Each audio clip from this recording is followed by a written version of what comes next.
रना रना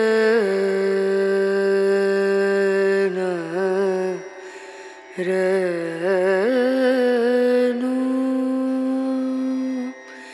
रे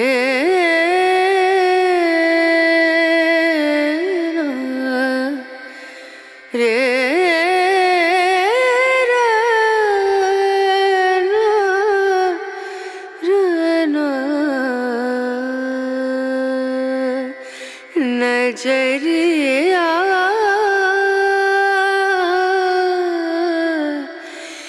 लागे नहीं कहीं ओ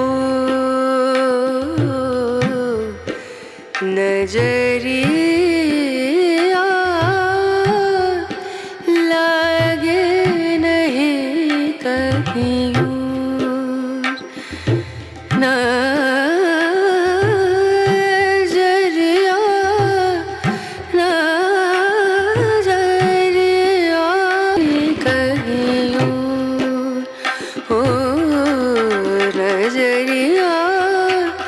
लागे नहीं कहीं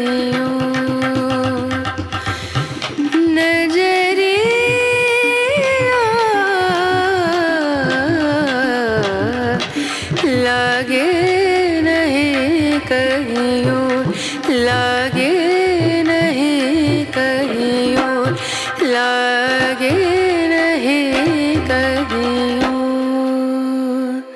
ओ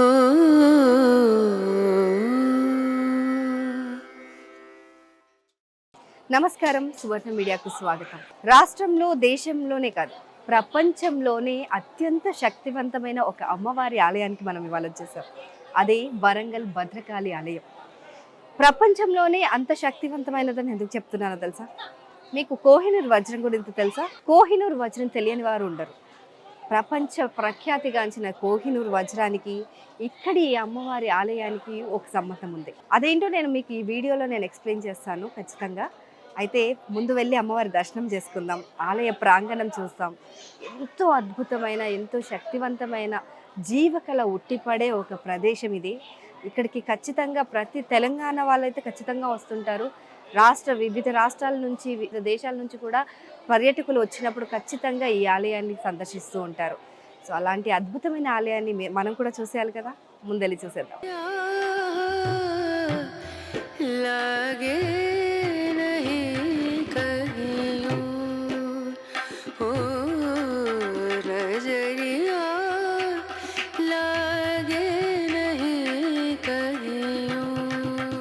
సో ఈ భద్రకాళి అమ్మవారి ఆలయంలో ఇక్కడ కొంతమంది సేవకులు కూడా ఉంటున్నారు. ఒక డ్రెస్ కోడ్ సంబంధించి వాళ్ళు చాలా ఇంట్రెస్టింగ్గా కనిపించారు. వాళ్ళని అడిగి తెలుసుకుందాం, ఇక్కడ అమ్మవారికి ఎలాంటి సేవలు చేస్తుంటారు, ఏ విధంగా వాళ్ళు ఆ సేవకి వాళ్ళు అర్హులుగా గుర్తింపబడతారు, వాళ్ళని అడిగి తెలుసుకుందాం.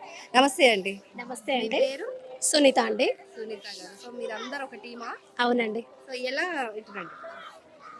ఎలా ఈ సేవకు మీరు బుక్ చేసుకుంటారు, లేకపోతే ఏం సేవలు చేస్తుంటారు? అంటే మేము కరీంనగర్ నుండి వచ్చామండి. కరీంనగర్ నుంచి వరంగల్కి వచ్చామండి. ఈ సేవలు అనేవి ఎక్కడెక్కడ సేవలు ఉంటాయి అనేది మాకు అప్డేట్ ఇవ్వడానికి మా టీం లీడర్ ఉంటారు ఒకరు. సో వాళ్ళు మా అందరికి ఒక సేవ వాట్సాప్ గ్రూప్ ఉంటుంది. ఆ టీం లీడర్ అందులో అప్డేట్ చేస్తూ ఉంటారు.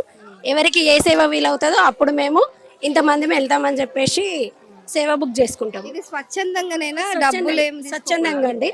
మాకు మేము ఓన్గా స్వచ్ఛందంగా వచ్చి సేవ చేస్తుంటాము. ఇలా చేయడం వల్ల మీకు ఏమొస్తుంది? అమ్మవారి పట్ల భగవంతుడి పట్ల భక్తితో మాత్రమే మేము వస్తాము. మనశ్శాంతి కోసము భక్తితో స్వచ్ఛందంగా వచ్చి సేవ చేస్తుంటాము. ఇంట్లో వాళ్ళ పర్మిషన్ తో, ఇంట్లో వాళ్ళు కూడా చాలా సపోర్ట్ చేస్తేనే ఇక్కడ వరకు రాగలుగుతాము. ఫ్యామిలీ పిల్లలు అందరూ ఉంటారు. సో మీరు నార్మల్ గా బయట ఏం చేస్తుంటారు? జాబ్ ఏమైనా చేస్తారు? హౌస్ వైఫ్ అండి. House wife. సో ఆ ఫ్యామిలీని వదిలిపెట్టి రావడం ఒక హౌస్ వైఫ్ కి చాలా పెద్ద డిఫికల్ట్ టాస్క్. ఇంట్లో రెస్పాన్సిబిలిటీస్ అన్ని పూర్తి చేసుకున్నాక వచ్చి భగవంతుడి సేవ చేసుకుంటాం స్వచ్ఛందంగా. ఇక్కడ హ్యాపీగా అనిపిస్తుంది, చాలా హ్యాపీగా అనిపిస్తుంది. సేవకి ఏ రోజైతే వస్తామో ఆ 2 days 3 days చాలా పీస్ఫుల్ గా అనిపిస్తుంది, మైండ్ రిలాక్సేషన్ గా ఉంటుంది. సో మనం ఏదో యోగా స్ట్రెస్ పోవడానికి ఏవేవో చేస్తూ ఉంటాము, మెడిటేషన్లు అని అవి ఇవని. ఇలా ఆధ్యాత్మిక కార్యక్రమాల్లో పాల్గొంటే స్ట్రెస్ రిలీఫ్ అవుతుందని చెప్పి మన మహిళలు చెప్తున్న పరిస్థితి చూస్తున్నాం. Thank you. Right, thank you అండి. ఏ దేవతలను దర్శించుకోవాలన్నా ముందుగా ఆది పూజ్యులు గణపతి దర్శనం ఖచ్చితంగా చేసుకోవాల్సిందే. అందుకే భద్రకాళి ఆలయంలో కూడా శ్రీ వల్లభ గణపతి దేవాలయం ఉంటుంది. ఈ వల్లభ గణపతిని దర్శించుకున్న తర్వాతే మనం భద్రకాళి అమ్మవారిని దర్శించుకోవాలి.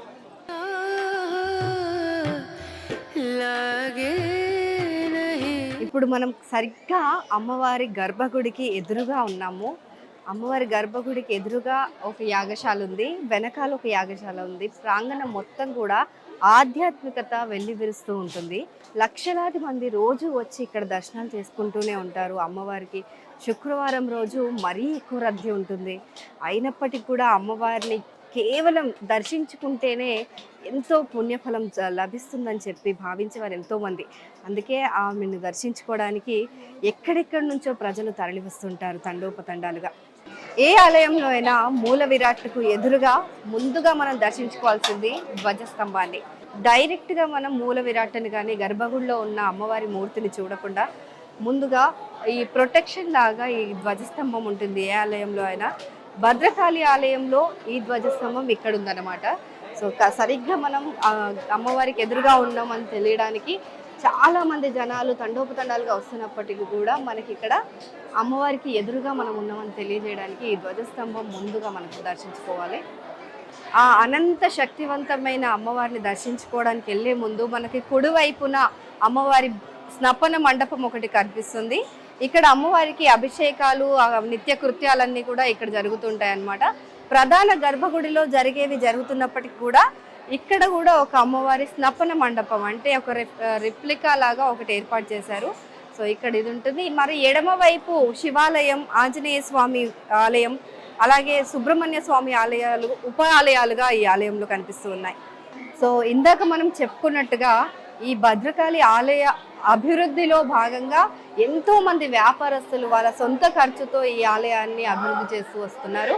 అలాగే వాళ్ళు ఎంతో భక్తి శ్రద్ధలతో ఇక్కడికి రోజు వచ్చి దర్శనాలు చేసుకొని వాళ్ళు ఎంతో ఉన్నత స్థానాలకు వెళ్ళినట్టు నిదర్శనంగా మన మాంగళ్య మాల్స్ తెలుసు కదండి. సో మాంగళ్య మాల్స్ తెలియని వాళ్ళు ఎవరు ఉండరు. ఆ మాంగళ్య మాల్స్ అధిపతి సో కాసం నమశివాయ గారు మనతో పాటు ఉన్నారు. ఆయన అనుభవాలు ఈ భద్రకాళి ఆలయానికి సంబంధించి ఆయన ఎక్స్పీరియన్స్ ఎలాంటిదో ఆయన్ని అడిగి తెలుసుకుందాం. సో కాసం నమశివాయ గారు ఎలా ఉన్నారు? బాగున్నారు మేడం. బాగున్నారు. అమ్మవారి దయ వల్ల చాలా బాగున్నారు. అమ్మవారు అంటే చాలా అభిమానం, ప్రేమ. అమ్మవారు ఇక్కడికి వచ్చిన వాళ్ళందరికీ ఏ కోరికలైనా నెరవేరుస్తారు. వేలాది భక్తులు, వేలాది మనుషులు వస్తారు ఇక్కడికి. శరణం అని చెప్పనన్న ప్రతి ఒక్కరికి అమ్మవారు దర్శించి చేసుకున్న వాళ్ళందరికీ పనులు అయిపోతాయండి. ఇక్కడ నవరాత్రులు కానీ, మన శాకంబరి కానీ, బ్రహ్మోత్సవాలు కానీ చాలా అద్భుతంగా కొన్ని లక్షల మంది వచ్చి చేస్తారండి. మొన్న మోడీ గారు వచ్చినప్పుడు కూడా భద్రకాళి అమ్మవారిని విజిట్ చేశారు. వారు వచ్చినాక ఇప్పుడు ఇండియా మొత్తం నుంచి కూడా ఇక్కడికి వస్తున్నారు. అప్పుడు మోడీ వచ్చిన ముందు నుంచి ఇప్పుడు 60% మళ్ళా జనాలు పెరిగింది. ఒకప్పుడు మేము సాధారణంగా పోయేటోళ్ళం. ఇప్పుడు అమ్మవారిని దర్శనం చేయాలంటే మేము లైన్లో నిలబడి గంటలలో అవుతుంది. అమ్మవారి ఆశీర్వాదాలు అందరికీ ఉంటాయి. అమ్మవారి చాలా శక్తివంతమైన పీఠము భద్రకాళి అమ్మవారు అంటే చాలా అందరికీ నమ్మకము, నిజం. సూపర్ అండి. అందుకే మీ మాల్స్ అన్ని కూడా దినదినాభివృద్ధి చెందుతూ ఉన్నాయి. సో ఆమె ఆశీర్వాదం మీ పైన దివ్యంగా ఉంది. అమ్మవారి ఆశీర్వాదాలు ఉన్నాయి. మేము ఎప్పుడు తరచూ వస్తూనే ఉంటాము. ఎప్పుడు బాధ అనిపించినా వచ్చి అమ్మవారికి చెప్పుకొని పోతాము. తర్వాత ఎంబడి పని అయిపోతుంది. కాబట్టి అమ్మవారికి మా ఎన్నుతో మేము రుణపడి ఉంటామండి. సూపర్ అండి. సో చూసారు కదండి, ఆయన మాంగళ్య మాల్స్ అధినేత అయ్యుండి ఆయన ఎంతో దినదినాభివృద్ధి చెందుతున్నా అది కూడా అమ్మవారి దయ అని చెప్తున్న పరిస్థితి. ఈ అత్యంత శక్తివంతమైన భద్రకాళి ఆలయంలో ముఖ్య అర్చకులు నాగరాజ్ శర్మ గారు. సో ఆయన ప్రస్తుతం మనతో పాటు ఉన్నారు. ఆయన అడిగి తెలుసుకుందాం ఈ ఆలయం ఎందుకు ఇంత విశిష్టమైనది, కొన్ని వందల సంవత్సరాలైనా కూడా ఈ ఆలయంలో అమ్మవారి తేజస్సు ఎందుకు అలా తగ్గకుండా ఉంది అనేసి ఆయన్ని అడిగి తెలుసుకుందాం. నమస్కారం సార్. సో ఈ ఆలయం చరిత్ర అసలు ఒక్కొక్కరు ఒక్కొక్క విధంగా ఎంతో ప్రాముఖ్యత కలిగిందిగా చెప్తూ ఉంటారు. సో అంత ప్రాముఖ్యత ఏంటి, ఆ విశిష్టత ఏంటి మీ ద్వారా? భద్రకాళీ శరణం మమ. భద్రం శుద్ధాత్మ విజ్ఞానం భద్రలోకానురూపం మంగళ కలయతి జనయతి భద్రకాళి. అసలు మనం భగవద్ ఆరాధనలోకి వెళ్ళినట్టయితే బ్రహ్మ విష్ణు మహేశ్వరులు, మహాకాళి, మహాలక్ష్మి, మహాసరస్వతి ఈ రూపాలు అందరికీ తెలిసినవి. శంకరుడు, విష్ణుమూర్తి, నవగ్రహాలు, అష్టదిక్పాలకులు, పంచపాలకులు ఈ విధముగా అన్నీ తెలుసు. మరి భద్రకాళి అమ్మవారికి ఎందుకు అంటే భద్రం శుద్ధాత్మ విజ్ఞానం భద్రలోకానురూపం మంగళ కలయతి జనయతి భద్రకాళి. సరే, పురాణాల్లో కనుక వెళితే రామచంద్రుడు సీతాన్వేషణ కోసమై ప్రతి చెట్టు పుట్ట తిరుగుతూ ఉంటాడు. అటువంటి సమయంలో రాముని కనిపిస్తుంది, ఏంది మానవ జన్మ ఎత్తినాను, నన్ను అందరూ దేవుడు అంటున్నారు, కానీ సీత జాడ నాకు తెలియకపోవడం ఏమిటి మాయ అంటే త్రేతాయుగములనే. అప్పుడు నారద మహర్షి వీళ్ళందరూ కనిపించి, రామా నువ్వు స్వయంభూ శక్తివంతుడివయ్యా, నీకు తిరిగి ఎక్కడిది, సీత నీ జాడకు నీకు దొరకపోవడం ఏంటి, సీతారాములు వేరు కాదు సీతారాములు, కాబట్టి ఆ భద్రకాళి అమ్మవారిని గట్టిగా ఉపాసన చేయవయ్యా. నారద మహర్షి చెప్పినట్టే రాముడు అందుకే ఆయనే నిత్యము శ్రీచక్రార్చన చేస్తాడు, తల్లిదండ్రులు చెప్పినటువంటి యొక్క పూజలతో పాటు. అదేవిధంగా భద్రకాళి అమ్మవారును ఉపాసన చేసి అప్పుడు అమ్మవారు ప్రత్యక్షమై, రామ నువ్వు నన్ను ఆరాధించినాక నీకు అపజయం ఎక్కడిది, చక్కటి మిత్రుడు నీకు లభిస్తాడు, చక్కటి శిష్యుడు నీకు కలుగుతాడు, వారితోటి ఈ జగత్తు కూడా రక్షించబడుతుంది, సీతాన్వేషణ సులభం అవుతుంది అంటుంది. మరి ఆయనే హనుమంతుడు. మరి అటువంటి హనుమంతుడు ఎప్పుడైతే రామునితోటి మైత్రి ఏర్పడిందో, సీతను హనుమంతుడు జాడ కనుక్కుంటాడు, చెప్తాడు, రాముడు వెళుతాడు, ఇక సీతను తీసుకొచ్చుకుంటాడు, రావణుని సంహరిస్తాడు. ఈ విధంగా చరిత్రలో రాముడు భద్రకాళి అమ్మవారిని అర్చించినట్టు. మరి శుంభ నిశుంభులనే రాక్షసులు ముల్లోకాలను, దేవలోకాన్ని, ఇటు భూలోకాన్ని, ఈ 3 లోకాలను ఆగమాగం చేస్తూ ఉంటారు. మరి వారికి అనేక శక్తులు వస్తాయి, ఇక్కడ నుంచి మళ్ళీ దేవతలే ఇస్తారు తపస్సు చేయడం ద్వారా. అటువంటి శుంభ నిశుంభులను సంహరించాలి అని అంటే అమ్మవారు 3 శక్తులు కలుస్తాయి, మహాకాళి, మహాలక్ష్మి, మహాసరస్వతి. ఈ 3 శక్తులు ఏకీకృతమై భద్రకాళిగా అవతరించి మనకు దేవి భాగవతంలో సప్తశతిలో చెప్పబడుతుంది. శుంభ నిశుంభ సంహారిణి అమ్మవారు అని. వారిని సంహరించడం ద్వారా మహారౌద్రమైనటువంటి రూపాన్ని ధరిస్తుంది. అటువంటి రౌద్రమైన రూపాన్ని ఆపుటకు ఎవరి వశము కాదు. అప్పుడు మహాదేవుడైనటువంటి పరమేశ్వరుడు పంచప్రేతాసనాసీన పంచబ్రహ్మస్వరూపిణి అని మనకు లలితా సహస్రనామంలో శంకరుడే ప్రేతాసనముగా కూర్చొని అమ్మవారిని తనపైన పెట్టుకోవడం ద్వారా మరి భద్రకాళి అమ్మవారు శాంత స్వరూపిణిగా మారుతుంది. అదే అవతారం ఇక్కడ వరంగల్లో ఉంది. శాంత స్వరూపిణి భద్రకాళి అంటే మహారౌద్రంగా ఉంటుంది, నాలుక బయటపెట్టి రాక్షస సంహారం చేసిన అమ్మవారికి ఇంకా కోపం వస్తుంది. అటువంటి కోపాన్ని శంకరుని మీద కూర్చోవడం ద్వారా శివం శాంతం జగన్నాథం లోకానుగ్రహ కారణం శివమేకం పరం వందే శిఖారాయనము. శాంతమూర్తి శంకరుని ఆవహించి అమ్మవారు కూర్చోగానే అయ్యో నా పతిదేవుడు అన్నట్టుగా అమ్మవారు శాంతరూపిగా మారుతుంది. అటువంటి పుణ్యమైనటువంటి ఒక స్థలము ఈ వరంగల్లో భద్రకాళి ఆలయం. ఇటువంటి ఆలయముని రాముడు కూడా సీతాన్వేషణ కోసం ఇదే మార్గంగా వెళ్ళినాడని, రామునితోటి హనుమంతుని మైత్రి హనుమకొండ అని పిలుస్తున్నాం కదా, ఇక్కడే హనుమంతుడితో మైత్రి ఏర్పడిందని రాముడు కూడా అమ్మవారిని అర్చించినాడని మనకు చెప్పబడుతుంది. తర్వాత మహాభారతంలో కూడా అర్జునుడు కూడా అమ్మవారిని ఉపాసించి సమస్తమైన శక్తులను ఏకీకృతం చేసుకునే ఆ యుద్ధంలో కౌరవులపైన విజయాన్ని సాధిస్తారు. అమ్మవారి యొక్క ఆరాధన వల్లనే అనేకమైన సిద్ధిస్తాయి. మొట్టమొదలు భద్రకాళి అమ్మవారు ఇక్కడ ఉన్నటువంటి ఒక స్వరూపము శాంత స్వరూపము. జగద్గురుల వారు ఇప్పుడు విద్యారణ్య స్వామివారు 12వ పీఠాధిపతి, ఓరుగల్లు నివాసి అని మొగలిచెర్లలో జన్మించినాడు అని మనకు శాసనాలు చెబుతున్నాయి. అటువంటి విద్యారణ్యుల వారు కూడా అమ్మవారిని ఆరాధించడము, వారు ఎక్కువ అమ్మవారిని విశిష్ట పూజలు చేయడము. ఇక్కడ జరిగేది మొత్తం శృంగేరి సాంప్రదాయ పద్ధతిలో నవావరణ శ్రీచక్రార్చన ఇక్కడ జరుగుతుంది. జగద్గురుల వారు కూడా 10 సంవత్సరాలకు ఒకసారి వచ్చి, అంటే 5 కానీ 10 కానీ వారు ఆదేశానుసారం ఎప్పుడు అమ్మవారికి కుంభాభిషేకం జరిపిస్తూ ఉంటారు. అటువంటి ప్రాచీన దేవాలయము ఇది. ఇప్పుడు ప్రతిష్ఠించినది కాదు, అమ్మవారు భద్రకాళి అవతారం కలకత్తాలో కాళీగా ఉంటుంది, కనకదుర్గగా విజయవాడలో ఉంటుంది. ఇంద్రకీలాద్రి ఇది భద్రకీలాద్రి, భద్రకాళి గుట్టపైన భద్రకాళి అమ్మవారుగా ఇక్కడ ఉంటుంది. ఇక్కడ జరిగే పూజల విషయానికి వస్తే చైత్రమాసం రాగానే రామనవమితోటి ఉత్సవాలు ప్రారంభమవుతాయి. ఇక్కడ సీతారామ కళ్యాణం చాలా గొప్పగా చేస్తాము. వసంత నవరాత్రులు అంటారు. 10 రోజుల పాటు 9 రోజుల పాటు రోజొక్క విధములైన పూలను 1,00,000 పూలతో 9 రోజుల పాటు అమ్మవారిని పుష్పార్చన చేస్తాము.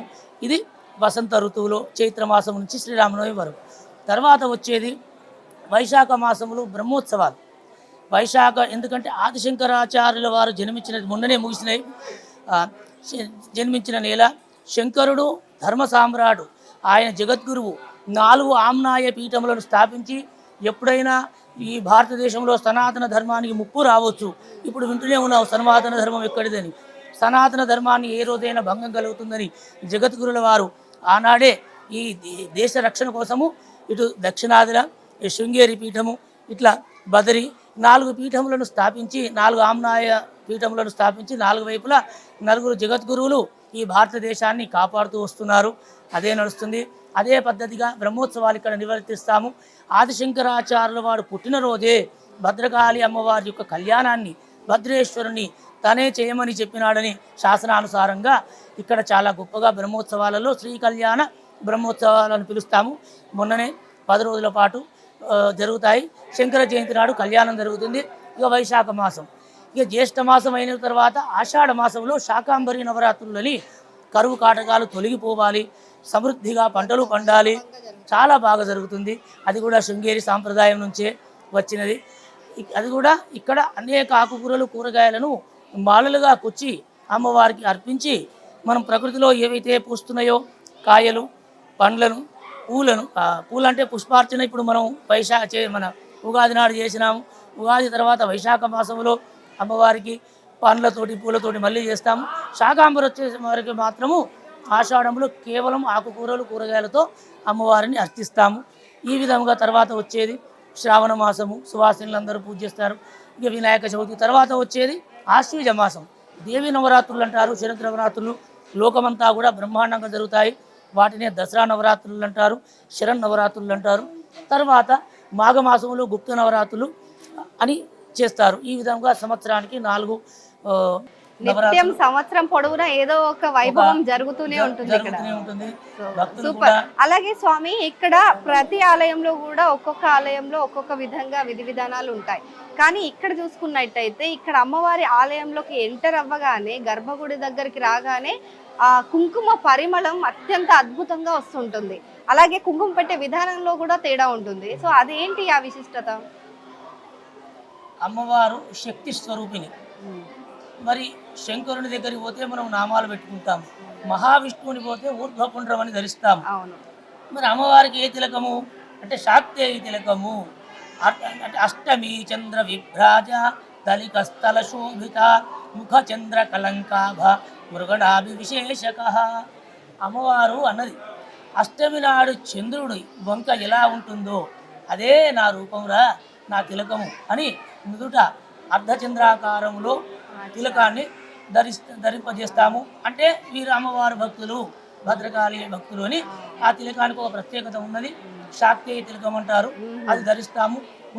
కుంకుమ విషయానికి వచ్చేసరికి స్వచ్ఛమైన కుంకుమనే భద్రకాళి ఆలయంలో భక్తులు తెచ్చిచ్చినా కూడా మేము పక్కన పెడతాము. కానీ అమ్మవారికి చేసే కుంకుమ మాత్రము స్వచ్ఛమైనది, స్వచ్ఛంగా తయారు చేసిన కుంకుమనే అమ్మవారికి చేస్తాం. ఆ పరిమళం మీకు కనిపిస్తూనే ఉంది. రాగానే అసలు ఆలయం అంతా ప్రాంగణం అంతా కూడా పరిమళిస్తూ ఉంటుంది. స్వచ్ఛమైన కుంకుమ, అది పసుపులో నుంచి పుట్టినది. అంటే ఇంకోటి చంద్రవంక రూపంలో ఎందుకు పెడతారంటే మేము ఇన్ని రోజులు అనుకున్న కథ విధానం ప్రకారము చంద్రుడు చలవకి అంటే కొంచెం శాంత స్వరూపం కాబట్టి ఇక్కడ అమ్మవారు శాంతి రూపంలో ఉంటుంది కాబట్టి ఆ విధంగా పెడతారేమో అనుకున్నా. ఆచారాలకు వచ్చేసరికి 2 ఆచారాలు ఉంటాయి, వామాచారము దక్షిణాచారం సమయాచారం ఇట్లా పిలుస్తుంటారు.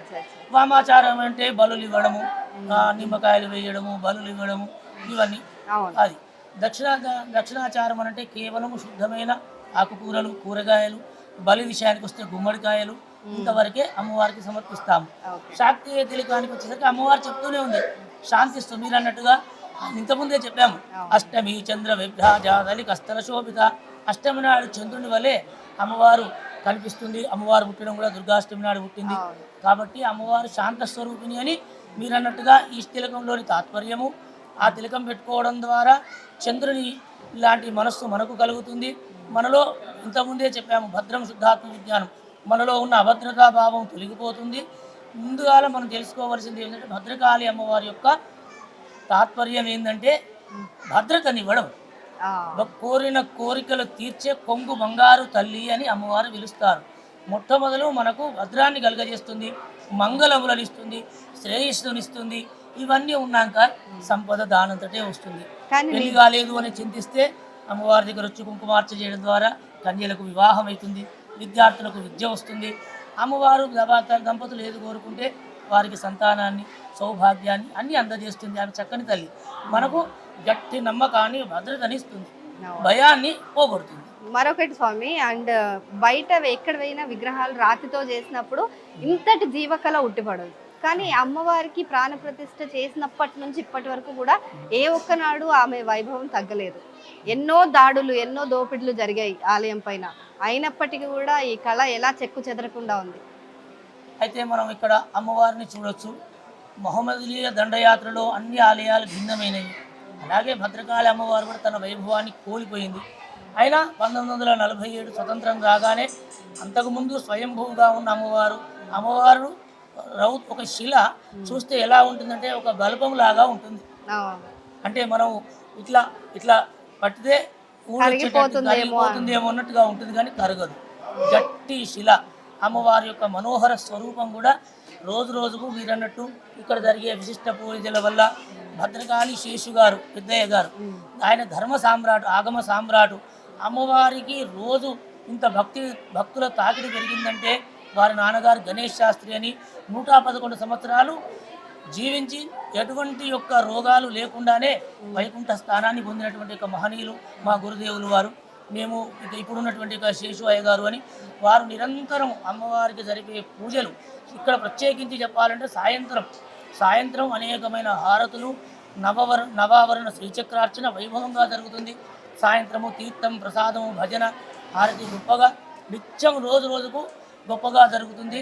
దానితో పాటు మీరేమడిగారు, జీవకళ ఉండడంలో కారణము రాజరాజులు, అటు రాముడు స్వయంగా అర్చించినాడు. రాముని కాలం నుంచి అమ్మవారు స్వయం శక్తిగా ఉన్నది. మళ్ళీ అవును, ఆయన కాలం నుంచి అమ్మవారు ప్రతిష్ఠించినది కాదు. ఆ రామచంద్రుడికి ప్రసన్నమై భద్రకాళిగా అలాగే మనకు దర్శనమిస్తుంది.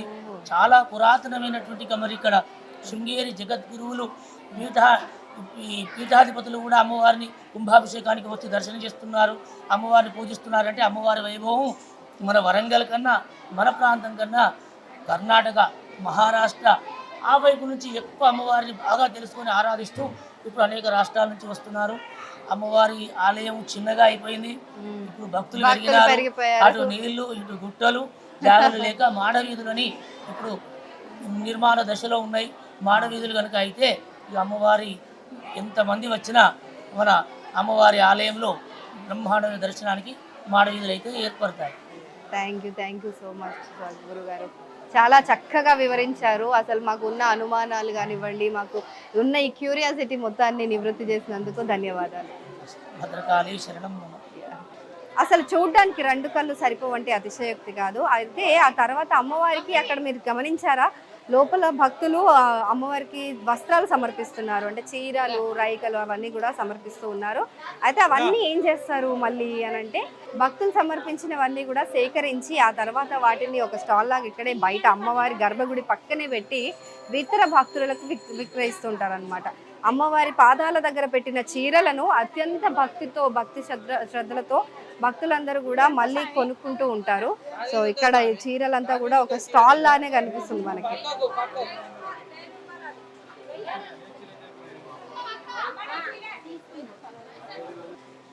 సో చూసారు కదా, భద్రకాళి అమ్మవారి దర్శనం ఎంత అత్యంత సుందరమైన అమ్మవారి మొహాన్ని చూడగానే అసలు తేజస్సు మనకు తెలియకుండానే మన మొహంలోకి వచ్చేస్తుంది. అలాగే చెప్పాను కదా, ఇక్కడ కుంకుమ పెట్టే విధానం కూడా చాలా డిఫరెంట్గా ఉంటుంది. చంద్రాకారంలో కుంకుమ, అసలు సిసలైన కుంకుమను తీసుకొచ్చి పెడతారు. ఆ పరిమళం ఇక్కడ వరకు, అంటే మనం అది గర్భగుడి, మనకి ఇక్కడ నించున్న ఇంకా ఆలయ ప్రాంగణం కొంచెం బయట వరకు కూడా ఆ స్మెల్ అనేది వస్తుంది. అంత సుందరమైన అంటే ఆ ఫ్రేగ్రెన్స్ న్యాచురల్ ఫ్రేగ్రెన్స్ అనమాట. సో ఎలాంటి కెమికల్స్ వాడని ఒక సహజ సిద్ధమైన కుంకుమని తీసుకొచ్చి అమ్మవారికి అర్చన చేస్తూ ఉంటారు. ఇక్కడ ఎక్కువగా కుంకుమార్చనలు జరుగుతూ ఉంటాయి. అలాగే మనకి అమ్మవారిని చూసిన తర్వాత అమ్మవారికి మనకి 8 చేతులు ఉంటాయి. ఆ 8 చేతుల్లో కూడా వివిధ ఆయుధాలను ఆమె ధరించి ఉంటుంది. భద్రకాళి అవతారం భయంకరంగా ఉంటుందని అనుకుంటారు చాలామంది. కానీ ఆ అమ్మవారు మొహంలో చిరునవ్వు కనిపిస్తూ ఉంటుంది మనకి. ఎంతో పెద్ద విగ్రహం, చాలా చాలా చాలా పెద్ద విగ్రహం. అలాంటి పెద్ద విగ్రహం, అంత శక్తివంతమైన విగ్రహం మన కళ్ళ ముందు సాక్షాత్తు అమ్మవారి దిగొచ్చిందేమో అన్నట్టుగా అనిపిస్తూ ఉంది. అయితే ఆలయ విశిష్టత ఈనాటిది కాదండి, రాముల వారి కాలం నుంచే అని చెప్తున్నారు ఇక్కడ అర్చకులు కూడా.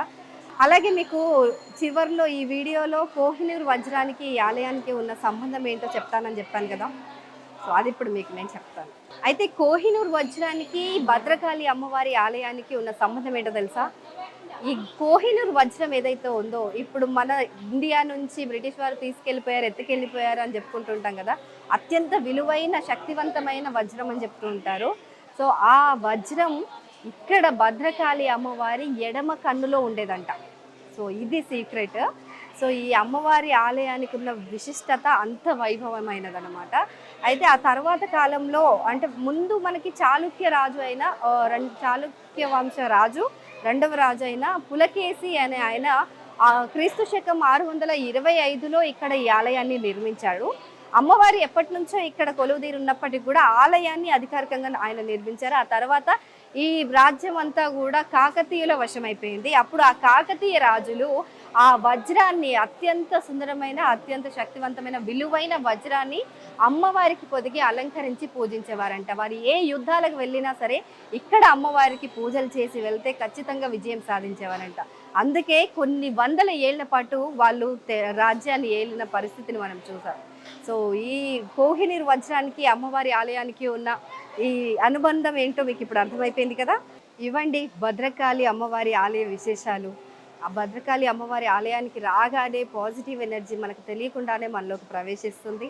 ఖచ్చితంగా ఇక్కడికి చుట్టుపక్కల ఉన్నవారు వెకేషన్స్కి వాటికి వీటికి వెళ్ళేవారు ఇలాంటి పుణ్య స్థానానికి వస్తే ఖచ్చితంగా మనలో ఉన్న ఒక ఆరా మన ఆరా ఆటోమేటిక్గా క్లీన్ అయిపోతుంది, పాజిటివ్ ఎనర్జీ బిల్డప్ అవుతుంది. అలాగే ఇక్కడ చుట్టుపక్కల పరిసరాలు కూడా అమ్మవారి పక్కనే, ఆలయం పక్కనే మనకి భద్రకాళి అమ్మవారి చెరువు లేదా సరస్సు అంటుంటారు. సో ఆ భద్రకాళి సరస్సు కూడా చాలా అత్యంత సుందరంగా ఉంటుంది. తామర పువ్వులు, కొలను అదంతా కూడా ఉంటుంది. సో అవన్నీ కూడా విజిట్ చేయొచ్చు ఇక్కడికి వచ్చినప్పుడు. ఖచ్చితంగా మీరు కూడా రావడానికి ప్రయత్నించండి. నమస్కారం.